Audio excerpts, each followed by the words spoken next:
Hey guys, what's up? It's Joe Rady from Rady's Rides. We're back at it here at Clearwater Toyota, and guess what? I have Toyota's largest vehicle that they currently sell in the United States is this vehicle right here. This is a 2025 Toyota Sequoia. This particular one is the top dog trim, a luxury trim known as the Sequoia Capstone. But before we get into this bright metallic silver, full-on, full-size, full luxury SUV, let's talk about what's going on here. So it seems every single day you wake up, there's another SUV being added to some auto manufacturer's lineup.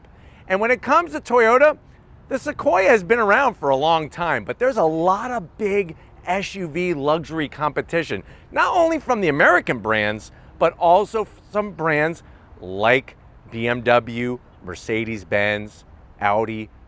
There really is this thirst for big size SUVs, but also luxury on top of that. Now, what makes the Sequoia a standout is that it sits on the same frame as the Toyota Tundra, that full-size box frame, steel box frame setup.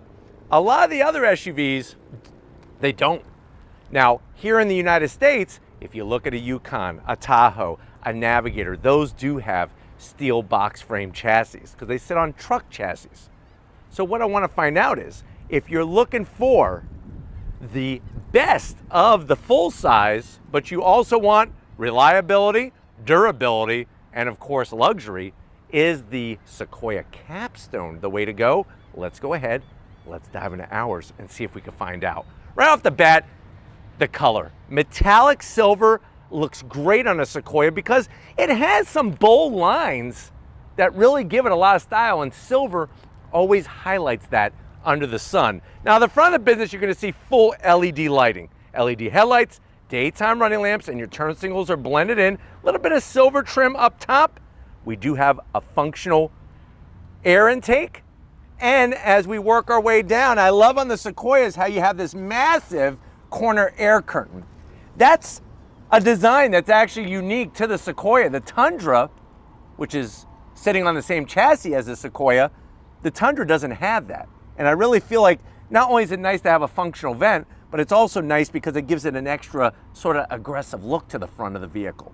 Now, as we come across the grille, this grille is specific to the Capstone, and I hope you have your Toyota sunglasses on because you have some bling blinging, shiny chrome style finish, especially with that massive Toyota badge. You do have a forward facing camera. And then as we work our way down, you'll notice that we have some satin black, some satin silver, and LED fog lamps mounted in the perfect position to brightly illuminate the road in front of you. And that air dam, it's there for a purpose. It helps with MPGs, especially when you're driving on the highway. But let me know what you think about the face of this Sequoia, especially compared to a Yukon or a Tahoe. Now, as we rise up, like I said, silver looks fantastic. You got those nice bold body lines in the hood, nice body lines on the fenders. And then as we come around the bend, what are we working with wheel and tire setup? So what you're gonna find are these 22-inch wheels specific to the Capstone. You have these polished aluminum chrome style finish, and then you have your machined aluminum as well with some gunmetal metallic gray on top of that. 22-inch wheel in size. Tires are 265 on the width, 50 series sidewall, and I like the way that they painted all the way around the fender openings. Now, as we rise up, you got your iForce Max badge. We'll talk more about what that means underneath the hood. Massive chrome finish on the mirrors with some gloss black, your turn signals, and 360-degree cameras. I like the way they just do a flat black on the A-pillar. That, to me, actually helps with how this vehicle looks from the side, especially from the perspective of proportions. Now, because this is a Capstone, you're gonna have chrome on your door handles. We have some of this aluminum trim that does say Capstone, in case you forgot what Sequoia you bought. And then on top of that, we do have the power dropping running boards, really nice size. Up top, you have those polished aluminum roof rails, nice and close to the body. And I like the way they just did the bright, shiny metal work along the bottom. With this being a Sequoia, you do have four-wheel drive, even though this is luxury-esque, because remember, they want you to be able to get to your mall parking lot. They want you to be able to get to Rodeo Drive to do your shopping in your Capstone. Now, coming around the rear, almost perfect, almost perfect. You have a nice size painted roof spoiler. This has got to go. Exposed wipers got to go. There's got to be an easier way to pop the glass. I know this helps with opening it and closing, but it just kills the look for me. What doesn't kill the look are these great looking taillights with your turn signals, everything LED. Of course, we got the Sequoia name spelled out and that iForce Max badge. And then as we go down to ground level, what do we got going on? You have your cover that is removable, because you could do plenty of towing with the Sequoia. And the one thing I feel like it's missing is some finished exhaust. You look at the back of a Yukon with that quad tip exhaust, it looks amazing. This, it's clean, but it's not amazing. But let's go ahead, let's pop the hood and see what the heck is powering our Sequoia. All right guys, we got the hood popped. You do have hood struts. Underneath the hood is that one engine option, iForce Max. What the heck does that mean? That means you have a twin turbo V6. It's a 3.4 liter. Technically, if you're doing the rounding, you got to round down. 3.4 liter twin turbo V6 with the electric motor setup. What do we got going on horsepower? 437 horsepower, 583 pound-feet of torque. Did I say 583? 583. I got to pronunciate the 83, not 583. Who talks like that? It's got a nickel metal high drive battery, which may sound like a bad thing, but that's the more reliable battery pack compared to lithium ion. 10-speed automatic transmission, four-wheel drive, 0 to 60 in 5.5 seconds, quarter mile in 14 seconds flat at 107 miles an hour. MPGs, 19 in the city, 22 on the highway. The vehicle weighs 6,179 pounds, but could tow 8,980 pounds. So some pretty good stats. I think the one thing a lot of people are upset about, doesn't have a V8. But why don't we go ahead, let's fire up this twin turbocharged V6 with hybrid power and see how it moves.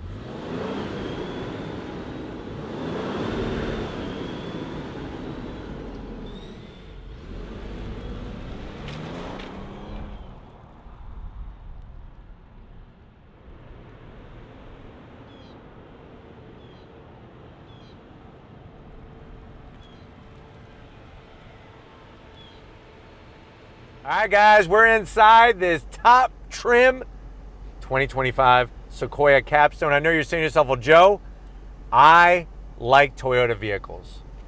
My grandfather bought one of the very first Corollas that was ever sold in the United States. I have always had Toyotas. If I'm getting a full-size SUV, it's only going to be a Toyota. How much is this one?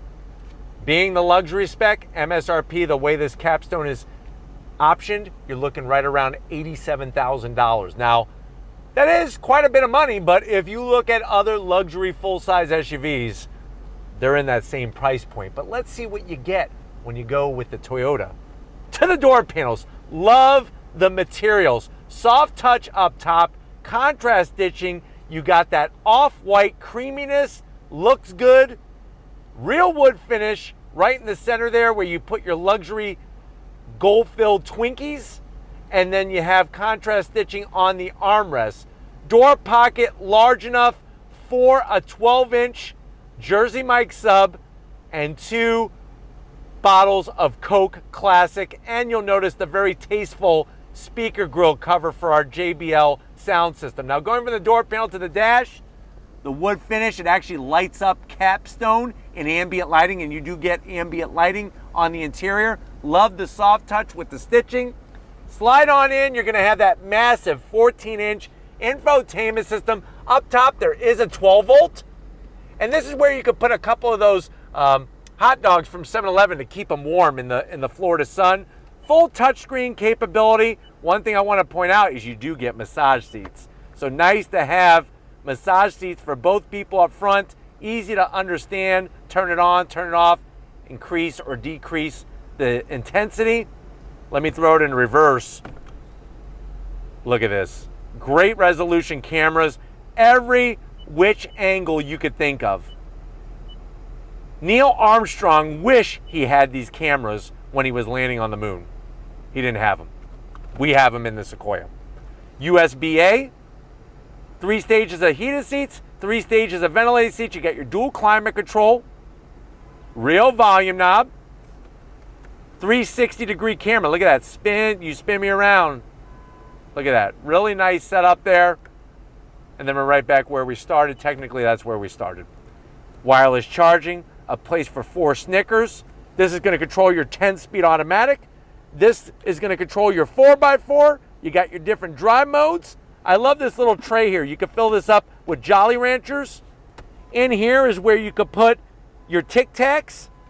And then this opens up like that. Gives you a USB-A, USB-C. You got a place in here where you could put, I would say,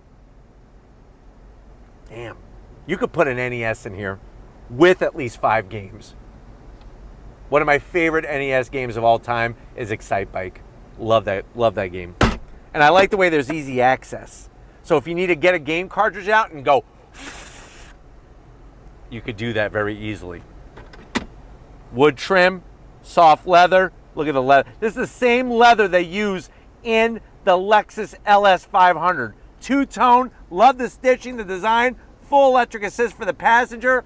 Full electric assist, of course, for the driver. And that massive panoramic sunroof. And a digital rear view mirror with a Nissan Z back there, this 350Z that needs a lot of love. But why don't you come over here to the business side? I want to show you behind the wheel of this Capstone. All right, guys, business time behind the wheel. You do have 2 memory seat settings. I love the easy access of the power seat controls. And for 5 extra horsepower, you do get a Capstone badge on your Sequoia embroidered floor mats. Now, sitting here, seats are comfortable. The leather is so soft, plenty of headroom. Steering wheel, nice leather on the wheel, the perforated, the smooth, contrast stitching. Flat black on most of the switchgear. It is a power tilting and telescoping wheel, and you do have a heated steering wheel. You just do this. That's it. Then on top of that, you have that large 12.3-inch digital gauge cluster. Go through your different modes, 3 different modes. Keep it simple, but also have that mode selectability. And there's a head-up display. Plus, you got contrast stitching across the top of the dash, which is nice. But let's get into that mid-row and third row and see if your passengers are going to be happy you went Capstone. All right, guys, mid-row time and third row time, and this is where you get some really good space for the mid-row passengers. The big zonk is this armrest. Too thin, way too thin. So that is a zonk, but I love the style of the seats, and the two-tone is really nice. You got a little bit of a party tray in the center. You can get your 2 drinks in here and a Long John Silver's tackle box with some hush puppies and some cocktail sauce. Large pockets. This is where you're going to be able to put a few bags, like 1-pound bags of Skittles. 2 more large cup holders. And then you have ventilated seats and heated seats for the mid-row. Thank you, Toyota, for that. You got your blower fan speed. Down below, we got a nice little collection of inputs. So you have a USB-A, USB-C, and a home power source. I like the covers that hide everything. Seats, they don't slide, but they do recline a little bit.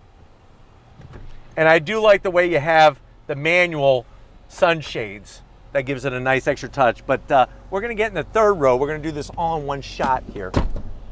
Seat comes up like that. Lots of good real estate as I bang my head into the headliner. That felt good. And I'm getting into the third row.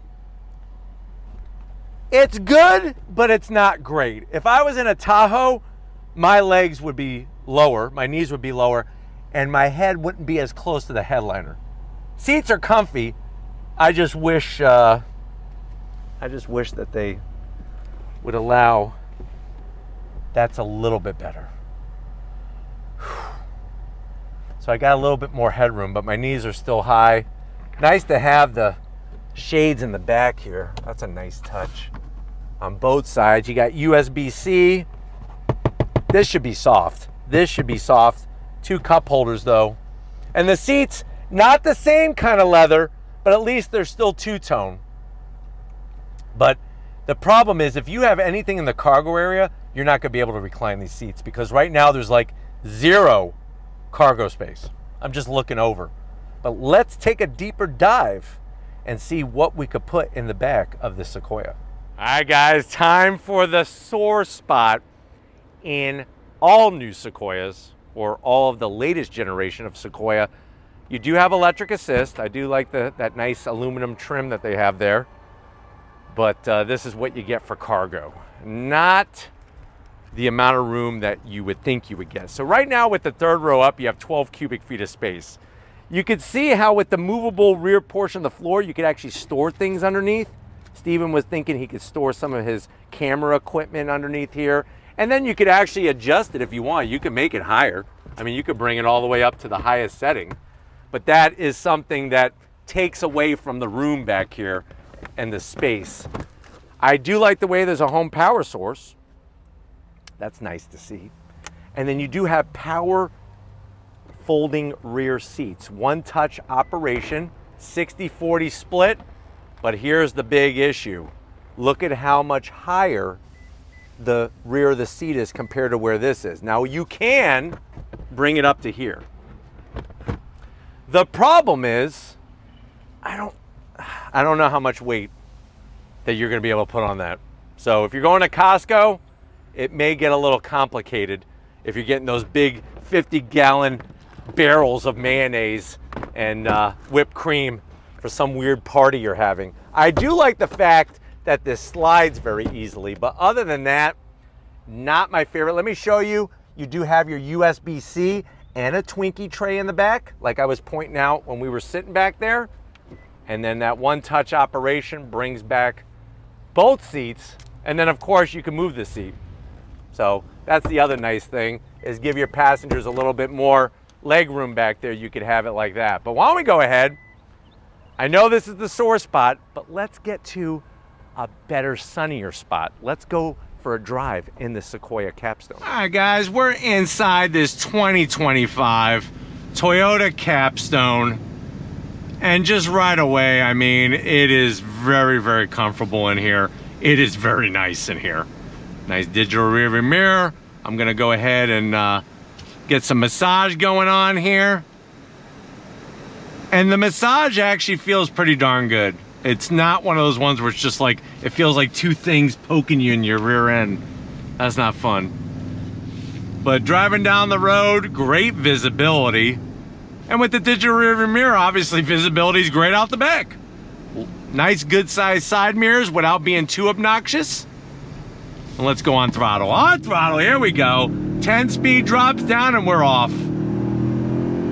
And that's the thing a lot of people don't realize, is that with the iForce Max setup in this thing, it's got a lot of torque and it's got that get up and go, because what happens is that the electric assist takes away any kind of turbo boost lag, which is nice. Going down the road though, very, very quiet, very comfortable. There's more sound deadening material. There's a thicker side glass, a better acoustic windshield, really cuts out the exterior noise and harshness and all the vibrations. Got a nice head-up display. And really just a comfortable, well-driving SUV. Even when you go into corners and stuff, you don't get a bunch of body roll, which is nice. Which is hard to do with some big SUVs. You ready? On throttle. Love the dash readout. There is some sound being pumped in, just like on the Tundra, but it actually, they did a good job with kind of pumping that sound in to give it a little bit more pleasurable driving experience when it comes to all your senses. But you got all the Toyota safety features, the Toyota Sensing 3.0++. The one big debatable part of this Sequoia is the cargo area. That is the sore spot. But I just love the way that these drive. I love the overall size of it. Getting to the 14-inch screen, easy peasy. You got real physical knobs and buttons. So many other cars are going to just full in the screen, touching. And then you look at the Lincoln Navigator, it's got the screen that goes across the front of the dash, which is pretty ginormous. Seating position is great in here. And the leather seats, I mean, like I said, they're right out of a Lexus LS 500. But it's one of those full-size SUVs that's actually pretty easy to drive, which is nice, because not all of them are. Especially if you've never been in a full-size SUV as of late. But really, really digging how smooth the Sequoia is. It's just the question is, are you willing to pay $87,000 for it? That's the big talking point. Let's go on throttle one more time. On throttle, here we go. I tell you, man, it has plenty of get up and go. And the awesome thing too is that the 10-speed paired with the iForce Max setup is harmonious. It really is. But we're back here at Clearwater Toyota. I hope this has been a good, quick overall review. We're gonna wrap it up, so I'll see you in a split second. All right, guys, another great day with the silver bullet here. Definitely got to thank Chris and the rest of the crew at Clearwater Toyota, especially those that love honking the horns when we're filming. They like to show their appreciation for Rady's Rides. But let me know if you appreciate this 2025 Sequoia Capstone. Does it bring enough luxury for the price? Do you want more?